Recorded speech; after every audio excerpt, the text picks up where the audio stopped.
Old photographs from the 19th century hold a strange and unsettling secret. They capture magnificent cities with monumental architecture, wide avenues, and perfectly designed squares. The grandeur of these structures is stunning. But something is wrong. These scenes are missing the most crucial element: life itself. A closer look reveals what a passing glance might miss.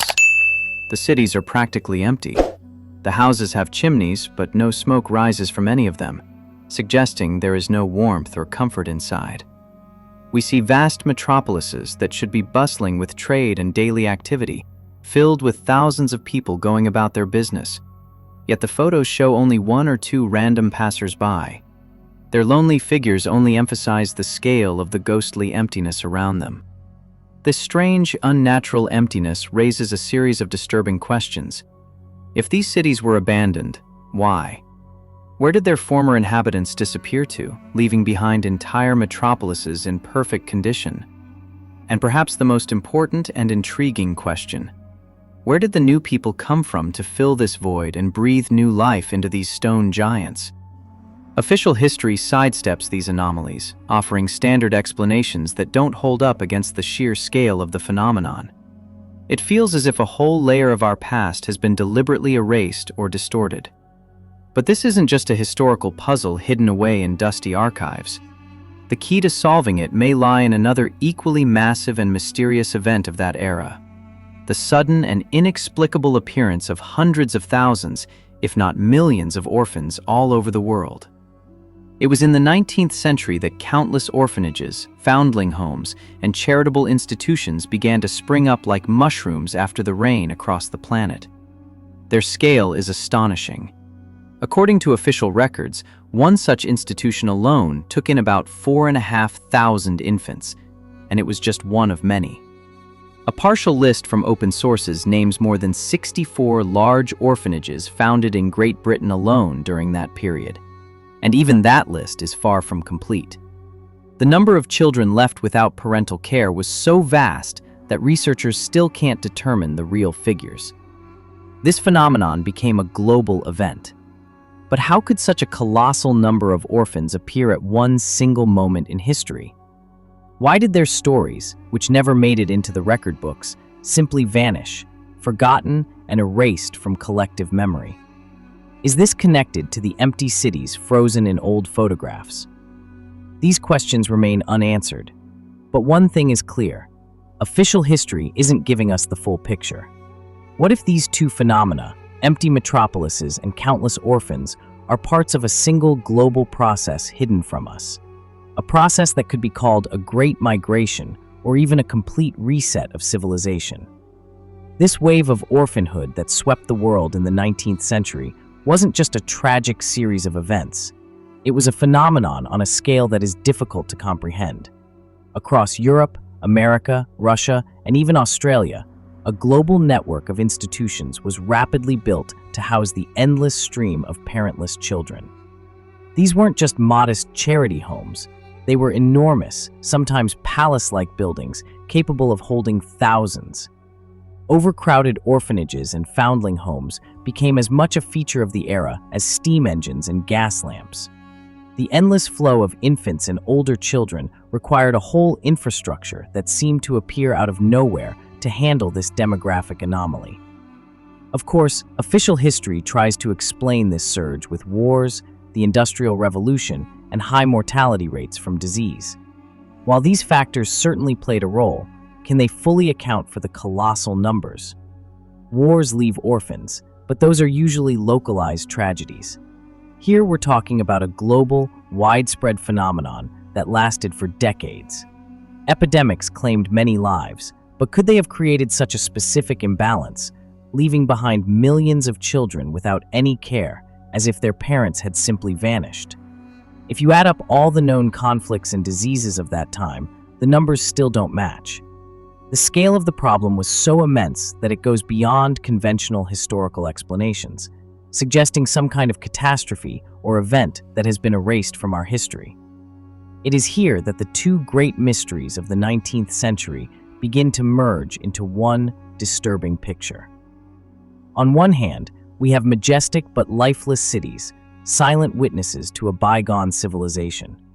On the other, we have overflowing orphanages teeming with children who have no past and whose origins are shrouded in mystery. What if these are not two separate phenomena, but two sides of the same coin? What if this endless flood of orphans was not the problem, but the solution? Perhaps these children were the human resource needed to repopulate the empty territories and cities across the globe. The thought is monstrous, but it logically connects the unexplained emptiness with the unexplained abundance of young lives. But if we assume that children were indeed the key to repopulating the world, the story becomes even stranger and more sinister, especially when you look at how infants were treated in the New World. There, in America at the turn of the century, the attitude toward children reached a new public and commercialized level, blurring the line between care and entertainment, between a human being and a commodity. Before we find direct evidence that children could be bought and sold, it's worth looking at how society was gradually conditioned to accept this idea. For that, we need to travel to the bustling world's fairs and amusement parks, where human life was put on public display in the most shocking and unexpected way. At the turn of the 20th century in America, a phenomenon emerged that blurred all conceivable lines between medicine, business, and outright spectacle. At the center of this story is Martin Cooney, a man whom official history has celebrated as a hero and savior, but whose activities, upon closer inspection, are deeply unsettling. Cooney organized traveling exhibitions across the country, and their main attraction was premature babies. In amusement parks and at World's Fairs, amidst rides and vendor stalls, he set up fully functioning intensive care units. Visitors strolling with ice cream and cotton candy could pay a modest fee to enter a pavilion where tiny, barely viable infants lay in rows of glass incubators. The atmosphere of these exhibits was utterly surreal. Curious spectators looked at the babies just as they would any other attraction at the fair. Carnival barkers loudly called for the public to come see the living dolls, while nurses in crisp white uniforms cared for the children as part of the show. The life-saving process was turned into a profitable spectacle. But the most sinister part is that at many of the fairs where Cooney exhibited these children, there were simultaneous expositions dedicated to eugenics, the pseudoscience of selective breeding to improve the human race. The very ideology that would later form the basis for the darkest chapters of 20th century history peacefully coexisted with a pavilion showcasing saved yet imperfect children. This strange juxtaposition raises many uncomfortable questions. Why were these exhibits so incredibly popular? Did people at that time not have children of their own, making the sight of an infant a novelty? The official story claims that Cooney saved around 80,000 babies. But where did such an unimaginable number of premature infants come from, whose parents were willing to hand them over to a showman?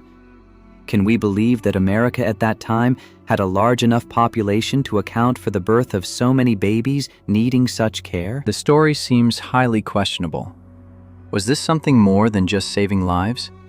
Was it conditioning society to the idea that a child is an object that can be displayed, evaluated, and perhaps even acquired? This normalization of turning children into public exhibits may have been just the first step. While America was mesmerized by the spectacle of saving babies, a far more direct and frightening practice was developing on the other side of the Atlantic, in Europe. It was hidden in plain sight, disguised in the most innocent and common item of the time, the postcard.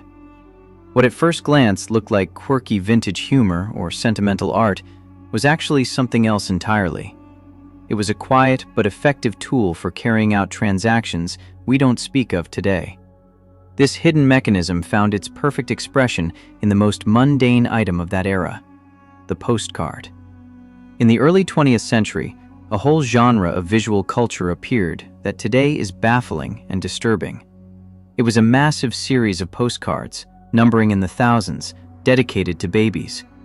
But these were not your typical sentimental portraits. These cards depicted surreal and sometimes, frankly, terrifying scenes, as if from a strange dream. Children were shown emerging from cabbage patches, hatching from giant eggs, growing on mushrooms, or floating in shells on the water. They were transported by airship, trains, and even delivered by storks, as if they were some kind of cargo. These images create a persistent feeling of anxiety, as if they contain a hidden, deeper meaning that was understood by their contemporaries, but has been lost to us. When you try to find any systematic information about this phenomenon, you're met with a deafening silence.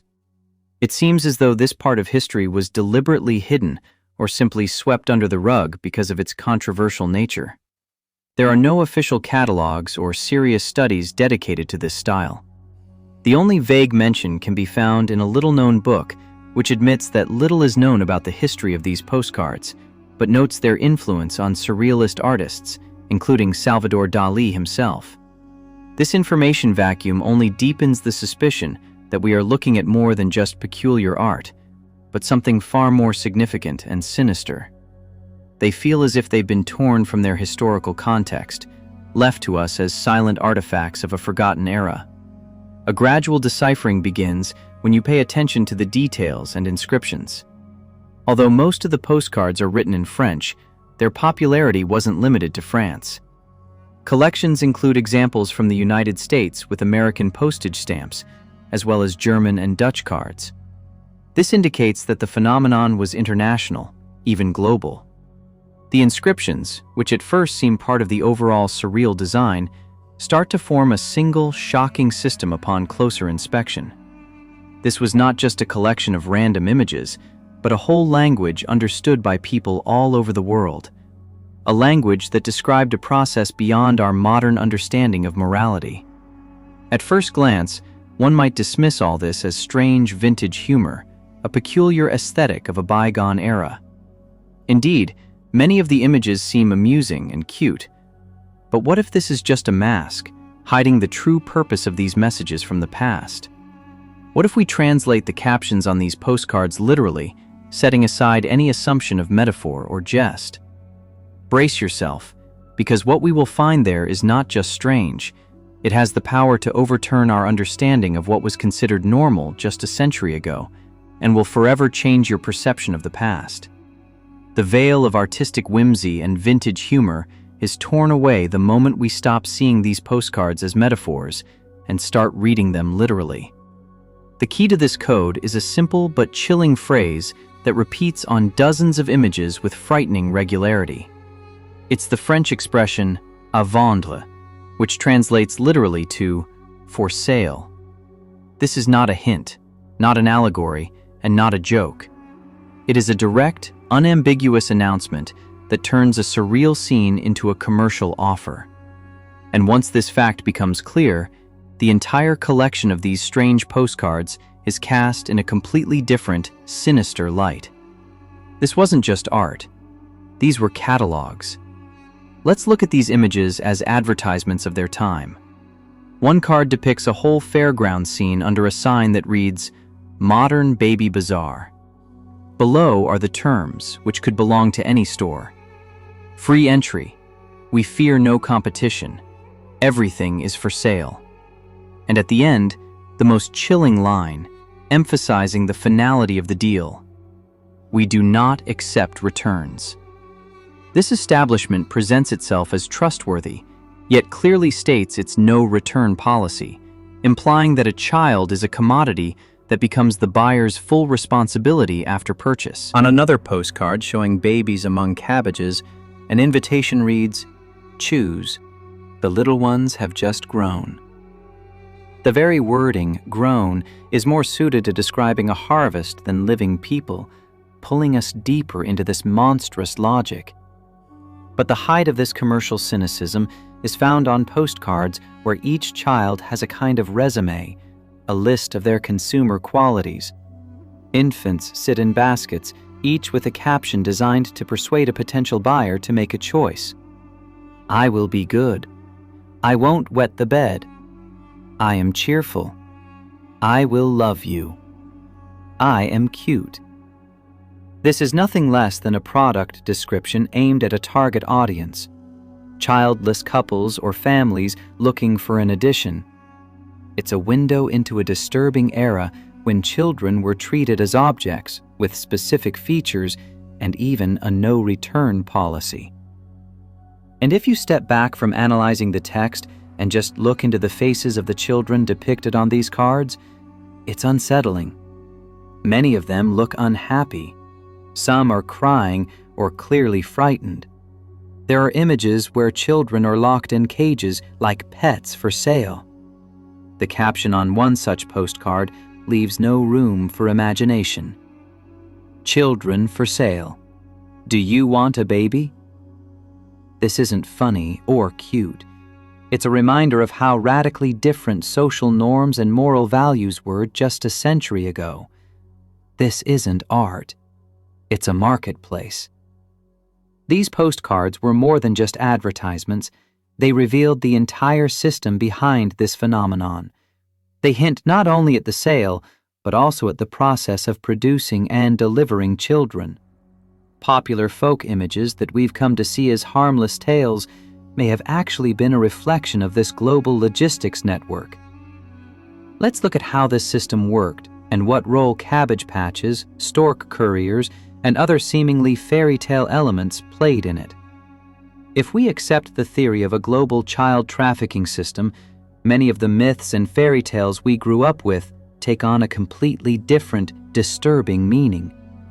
What we've always considered innocent explanations for curious children may actually be echoes of a real, functioning system from the past. The popular phrase, "you were found in a cabbage patch," is no longer just a funny fib. In the context of postcards where children are literally shown growing in fields, the cabbage becomes a symbol of the mass cultivation of a new generation, like a harvest. It's a metaphor for turning human life into a product that can be cultivated on an industrial scale.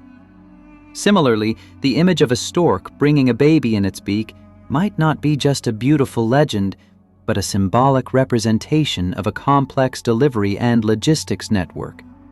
Storks on old postcards are often depicted as couriers, sometimes even wearing uniform caps, carrying scales to weigh the goods, or holding postman's bags. They are part of a transportation system, along with trains, cars, and even airships, which also frequently appear in these images as a means of transporting large groups of infants. All of this points to an organized infrastructure for distributing children to different regions. This theory finds chilling confirmation in real historical facts. Consider the so-called orphan trains in the United States, which ran from the mid-19th to the early 20th century. Officially, this was a social welfare program designed to find new families for homeless children from the overcrowded cities of the East Coast. But the scale of this phenomenon is staggering.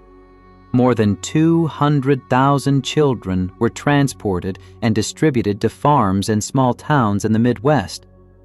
Were these trains merely a humanitarian mission? Or were they part of that same global logistics project symbolically depicted on the postcards? The overlap in timing and purpose seems too significant to be a coincidence. An even more direct indication of the true goal of this massive operation comes from postcards that feature the word repopulation. This term leaves no room for ambiguity. This isn't just about caring for orphans. It's about a deliberate process of settling territories. This word ties all the pieces of the puzzle together: the empty cities in need of inhabitants, the mass appearance of orphans as a resource for this settlement, and the developed system for their distribution and sale to new parents.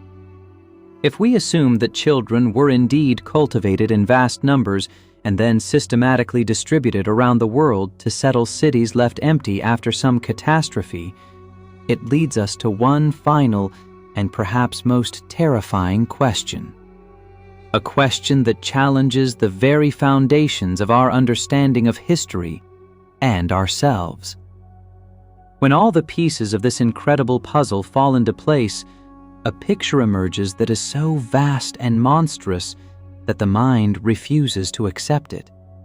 But the facts stubbornly form a single logical chain. It all begins with the ghost-like metropolises of the 19th century, inherited from unknown predecessors and in desperate need of a new population. This demographic vacuum is filled by a suddenly appearing, inexhaustible source. Millions of orphans concentrated in a global network of orphanages and foundling homes, which essentially became reservoirs of human resources. The connecting link, the proof, and the instruction manual for this resource are the postcards. They cease to be mere strange artifacts and become catalogs, offering a product with a description of its qualities and terms of sale. And the entire system of folk myths about cabbage patches and stork couriers turns out to be nothing more than a symbolic cover for a real, well-oiled, global program for cultivating and distributing a new population. This chain of evidence leads us to one truly grand and terrifying hypothesis: the Great Reset. According to this theory, at some point in the past, a global catastrophe or event occurred that led to a massive depopulation of the planet. Civilization had to be literally resettled, and children became the primary, if not the only, building material for this new world. In this context, even the most daring and disturbing assumptions acquire a dark logic. The incubators at the world's fairs may have been not just a means of saving lives, but also part of a technology for the mass nurturing or even artificial cultivation of infants. Images of children in training camps or with the top-hatted elite suggest that this was not just a chaotic settlement, but a deliberate program to prepare future citizens with predefined social roles, be it obedient workers or loyal soldiers of a new order. The sale and distribution of infants were not just a shadow business, but part of a large-scale operation to construct a society from scratch. Think about what this means. If this theory holds any truth, then the world we know today was built on a foundation we were never meant to understand. The empty cities in those old photographs weren't abandoned gradually over time. They were inherited, found standing and waiting. And the people who eventually filled them, our ancestors, weren't the original builders. They were the second wave, the reset generation. Children with no memory of what came before, raised in institutions, distributed like resources, and integrated into a world that already existed but had lost its population. This raises profound questions about continuity, about who we really are. If our civilization is younger than we think, if it began not in the distant mists of antiquity, but in the relatively recent past following some cataclysmic event, then everything we've been taught about progress, about the march of history, about our place in time, all of it requires reevaluation. The postcards become more than just disturbing curiosities. They become evidence. Evidence of a system so vast and so organized that it could only have been coordinated at the highest levels. This wasn't local charity. This wasn't scattered acts of kindness. This was a global operation with consistent imagery, consistent messaging, and consistent infrastructure spanning continents. Consider the sophistication required.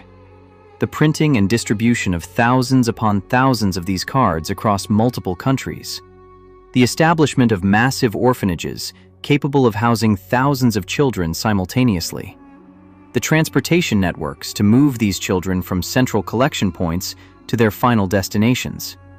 The record-keeping, or rather the lack of it, suggesting deliberate obscuration of origins and identities. And perhaps most tellingly, the cultural programming. The fairy tales, the myths, the innocent stories we still tell children today about storks and cabbage patches. What if these weren't innocent at all? What if they were cover stories designed to normalize and obscure a reality too disturbing to speak of openly? A reality where children were produced, processed, and distributed as the raw material for rebuilding civilization. The Martin Cooney exhibitions fit perfectly into this framework. They weren't just medical demonstrations, they were acclimatization, conditioning the public to see infants as objects that could be displayed, examined, evaluated. The fact that these exhibits were so popular that people would pay money to stare at rows of incubated babies as entertainment speaks to how successful this conditioning was. And the presence of eugenics displays at the same fairs is no coincidence. It reveals the ideology behind the operation. This wasn't random. This wasn't chaotic. This was selection. This was breeding. This was engineering a new population with specific characteristics for specific purposes. The children themselves had no choice in any of this. They were the ones who paid the price for whatever catastrophe preceded them, separated from any biological family they might have had, raised in institutions, assigned to families based on criteria we can only guess at, sent to repopulate regions that needed workers, farmers, citizens. Look at the postcards again with this understanding. The babies in baskets with their little advertisements. I will be good. I won't wet the bed. I am cheerful. These aren't jokes. These are selling points. These are assurances to prospective buyers that they're getting a quality product, a child who will fulfill their role without causing problems. The no returns policy isn't funny either. It's a legal disclaimer. Once you take possession of this child, they are your responsibility. The transaction is final. This is contract language. This is the language of commerce, not of compassion. And the images of children in cages, children being weighed on scales, children transported by storks wearing postman uniforms carrying official bags. These are literal depictions of a supply chain, a logistics network, a distribution system for human beings. The global nature of this phenomenon cannot be overstated. We're not talking about one country or one region. We're talking about a coordinated effort across Europe, America, Russia, Australia. The same imagery, the same institutions, the same timing. This level of coordination requires communication, planning, and authority that transcends national boundaries. What entity or entities had that kind of power in the 19th century? What organization could orchestrate something of this magnitude? And perhaps more importantly, what incentive did they have to keep it hidden? Why turn something that should be documented as one of history's largest humanitarian efforts into something obscure, something encoded in seemingly innocent postcards and fairy tales? Unless, of course, it wasn't humanitarian at all. Unless the real nature of the operation was something that future generations could never be allowed to fully understand. Because if people knew, if they really understood where they came from and how their civilization was reconstructed, it would shatter the entire narrative of continuity that we've been given. We're told we're the descendants of an unbroken line stretching back thousands of years. But what if there's a break in that line? What if there's a point, relatively recent, where everything reset? Where the old world ended and a new one was constructed, using children as the building blocks? This would explain so many anomalies. The empty cities with their inexplicable architecture, buildings that seem too advanced for their supposed era, infrastructure that appears to have been inherited rather than built, the sudden population boom of the late 19th and early 20th centuries, the mass migration patterns that official history struggles to explain with conventional economic or social factors. And it would explain the orphans, not as tragic victims of war and disease, though those certainly existed, but as the primary mechanism for repopulation. A generation with no memory, no ties to what came before, blank slates who could be taught a new history, a new origin story, a new understanding of the world that conveniently erased or distorted whatever truth preceded them. The implications are staggering. If this is true, even partially, then the history we've been taught is not just incomplete, it's fundamentally false. Not in the details, perhaps, but in its basic structure, in its timeline, in its understanding of cause and effect. We think we're living in a civilization that evolved gradually over millennia. But what if we're actually living in a civilization that was rapidly reconstructed over decades following a collapse we're not supposed to remember. The postcards remain. The photographs of empty cities remain. The massive orphanages, many of their buildings still standing, remain. The fairy tales, still told to children, remain. The orphan trains, documented in official records, remain. Martin Cooney's exhibitions, celebrated in official histories as medical innovations, remain. All the evidence is there. It's always been there, hidden in plain sight, dismissed as curiosities, explained away with convenient narratives that fall apart under scrutiny. But once you see the pattern, once you understand what you're looking at, you can't unsee it. This isn't conspiracy. This is archaeology. This is detective work. This is taking the physical evidence that survives and asking what it really tells us, rather than accepting the explanations we've been given. And what it tells us is disturbing. It tells us that something happened, something big enough to empty cities, something big enough to require a global repopulation effort, something big enough to necessitate a complete rewrite of history to obscure it. The Great Reset isn't just a theory. It's a hypothesis that actually explains the evidence better than the official story does. It explains the orphans. It explains the empty cities. It explains the postcards.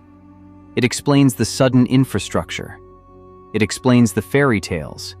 It explains the coordinated global effort. It explains why there are so many gaps in our historical record from this period. So many missing details. So much that doesn't quite add up, because the truth was too large and too frightening to preserve.